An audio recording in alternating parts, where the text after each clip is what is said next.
Hello and welcome to Juice with Justin. In this episode, I'm going to talk to you about the concept of auto-regulation. We use auto-regulation quite a bit here at PPC as a way to manage and measure exercise loads and intensities within a set.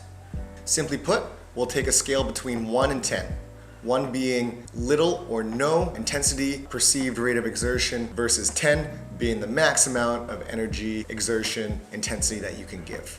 Based on the session, let's say we want to have a 7 out of 10 on this auto-regulation scale, and I'm doing a barbell back squat. I want to choose a weight where it feels like it's 7 out of 10 for all my sets in that exercise. We might choose auto-regulation because the amount that we can give each day with respects to intensity and loads for exercises fluctuates depending on how you feel. For example, if I've had a good night's sleep the night before a training session, if I don't have much stresses going on in my life, I might feel really good, really refreshed, and be able to give more than I would on the average day. On the flip side, if I'm really stressed, if I'm not sleeping well, if I've got school tests or job-related stress, maybe I can't give the same amount of intensity that I'm used to on an average day. Let's take an example.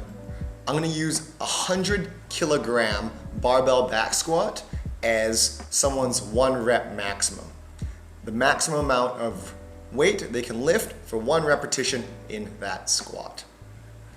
With auto-regulation, I might want to hit 7 or 8 out of 10 on this scale of intensity if I'm trying to get a strength stimulus, or maybe I might be hitting 5 or 6 on the scale if I'm looking for movement quality, sort of a low load day, things of that nature. Let's say we want to hit a strength stimulus. I want 8 out of 10. Okay, if I put on my first set, I'll put 70 kg on that barbell. We squat it 5 times. It might feel like 6 out of 10. All right, next set, I go to 80 kg. It feels like a 7. All right. Next set, we put on 90 kg for some reason. Okay, that feels like a 9 out of 10. Back that off to the following set. I put on 80, 85. It feels like an 8 out of 10. For those reps, we're in the right spot. Auto-regulation works really well for people who strength and conditioning is not their number 1 priority. This works really well for a professional athlete where the sport is the priority and strength and conditioning is the complement to help them aid in the performance of their sport. And it can also work really well for the general fitness population client where a lot of times life gets in the way. We can adjust our loads accordingly to how one might feel. Auto-regulation works really well over the long term. Progress over 3, 6, 12 months.